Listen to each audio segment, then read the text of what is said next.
नमस्कार विद्यार्थियों, मैं भूषण लाल सिन्हा, शासकीय उच्चतर माध्यमिक विद्यालय सिंधौरी कला, व्याख्याता जीव विज्ञान।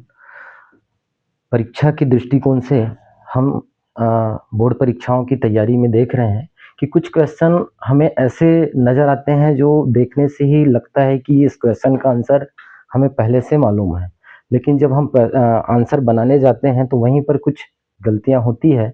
जैसे हम एक क्वेश्चन देख रहे हैं, डीएनए की संरचना का वाटसन क्रिक मॉडल का वर्णन कीजिए।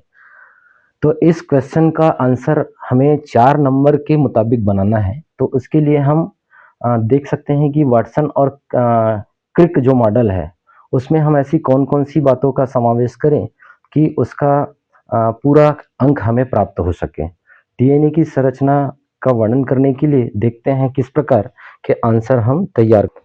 डीएनए की संरचना का वाटसन क्रिक मॉडल।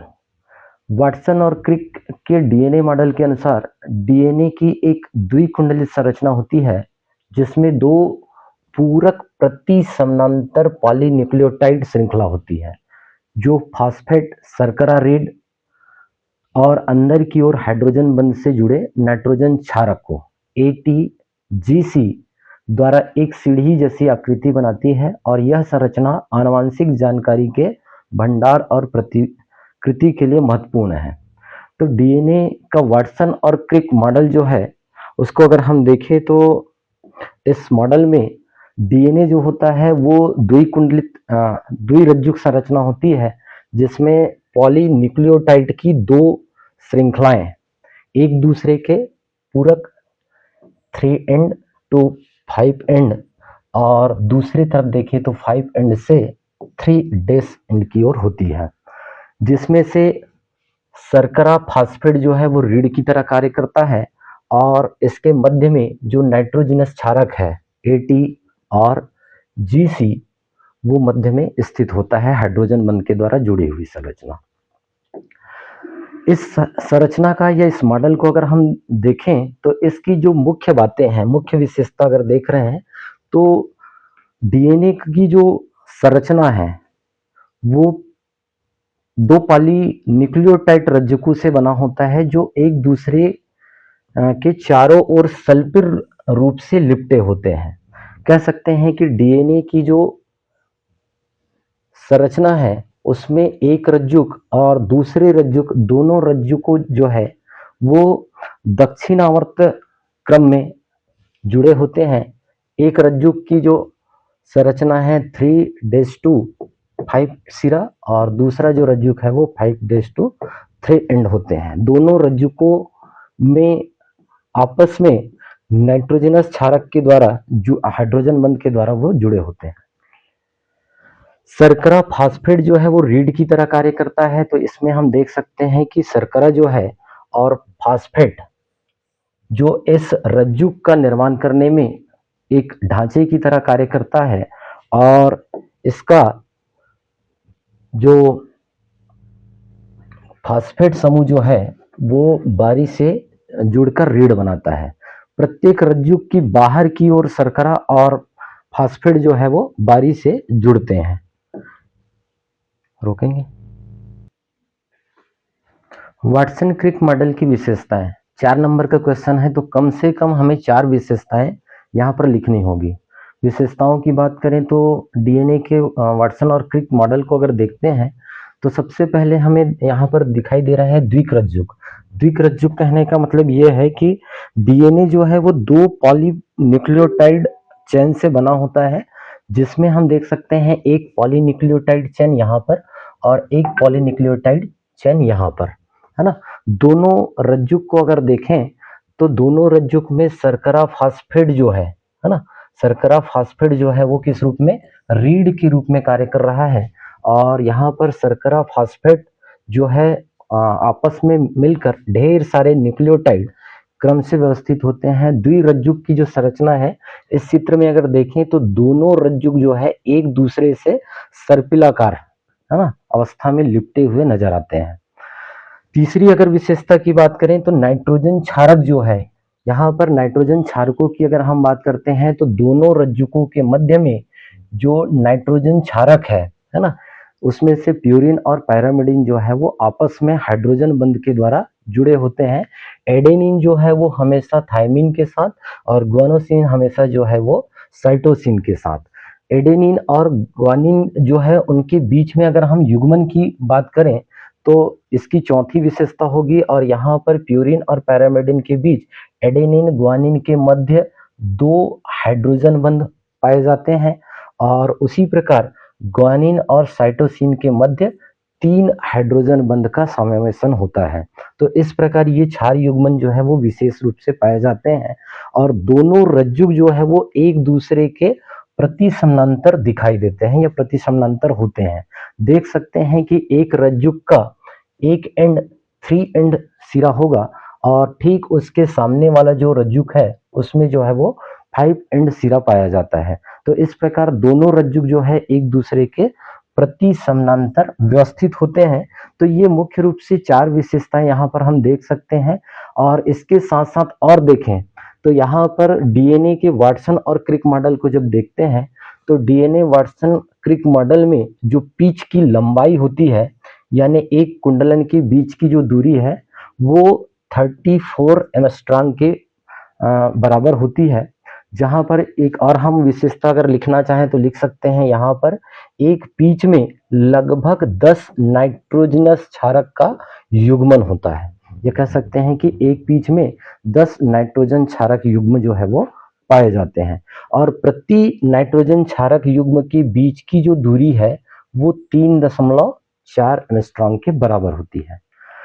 कुंडलन जो होता है डीएनए का, जो कुंडलन वाटसन और क्रिक मॉडल के अनुसार देखें तो प्रत्येक कुंडलन में डीएनए की जो द्विरज्जुक है उसका व्यास जो है वो 20 एंगस्ट्रॉम के मध्य पाया जाता है।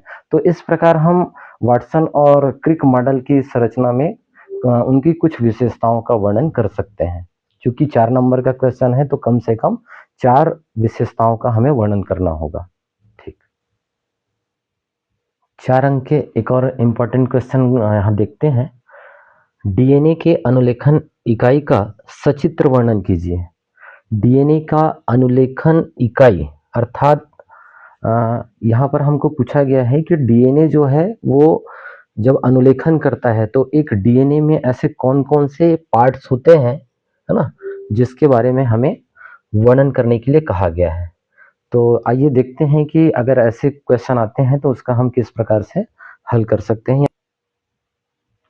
डीएनए के अनुलेखन इकाई का सचित्र वर्णन।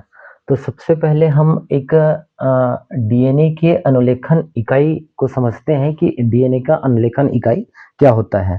तो डीएनए से एमआरएनए का संश्लेषण जो होता है, डीएनए से जब एमआरएनए का संश्लेषण होगा तो वो अनुलेखन कहलाता है, और अनुलेखन की क्रिया जो है वो डीएनए के रज्जुकों पर आधारित होता है कि डीएनए के रज्जुक में जो कोडान होंगे उसके अनुसार वो आरएनए का संश्लेषण करता है। तो अनुलेखन इकाई के रूप में एक डीएनए में कौन कौन से पार्ट होते हैं वही जो होता है वो अनुलेखन इकाई कहलाता है।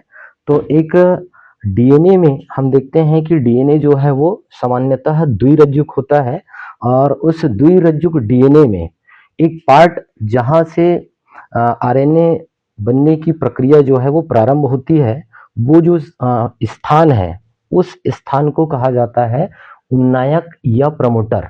ये कुछ संरचनात्मक जीन जो होते हैं वो मुख्य रूप से डीएनए का जो रज्जुक है जिसकी ध्रुवता 5 एंड होती है, यहाँ पर आप देख सकते हैं जिसकी ध्रुवता जो है वो मिस्टेक हो गया,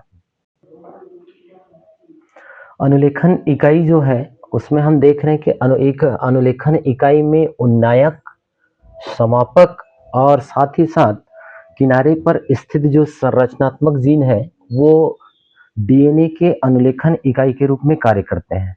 अनुलेखन इकाई में देखें तो उन्नायक जो है वो संरचनात्मक जीन के 5 छोर सिरे पर स्थित होता है, अर्थात वह स्थान जहां आरएनए पॉलीमरेज एंजाइम आकर जुड़ता है और अनुलेखन इकाई जो है अनुलेखन की प्रक्रिया को प्रारंभ करता है।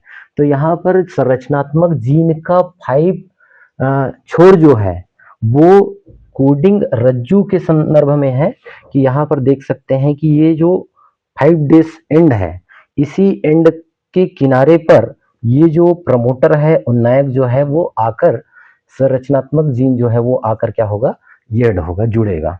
ठीक, दूसरी जो संरचना है वो हम देख सकते हैं कि संरचनात्मक जीन, तो उन्नायक वाले स्थान पर ही संरचनात्मक जीन जो है वो मौजूद होते हैं, और ये जो है प्रमोटर, यह कह सकते हैं कि उन्नायक और समापक के मध्य में स्थित जीन की एक श्रृंखला होती है, जहां पर आरएनए का संश्लेषण होता है या आरएनए का अनुलेखन होता है।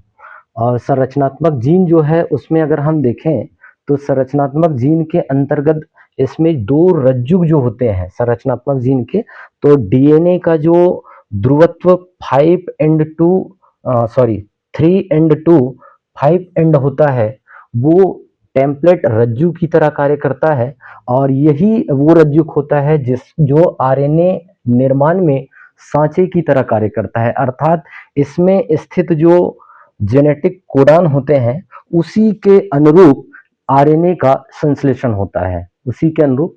और डीएनए का वह रज्जुक जिसकी ध्रुवता 5 to 3 डेज होती है, तो 5 से 3 डेज ध्रुवता वाला जो रज्जुक होता है वो कोडिंग रज्जुक कहलाता है, और कोडिंग रज्जुक का अनुक्रम ठीक नए बने आरएनए रज्जुक के समान होता है। यहाँ पर ध्यान देने वाली बात यह होगी कि आरएनए अणु का जब संश्लेषण होता है, अनुलेखन होता है, तो उस स्थिति में केवल थाइमीन की जगह पर यूरेसिल होता है। और इस प्रकार हम अनुलेखन इकाई में ये 3 मुख्य जो अनुलेखन इकाई है, उन्नायक, समापक और संरचनात्मक जीन। संरचनात्मक जीन जो है वो 2 रज्जुक, जिसमें से एक जो है वो टेम्पलेट रज्जुक और दूसरा जो है वो कूटलेखन रज्जुक की तरह कार्य करता है।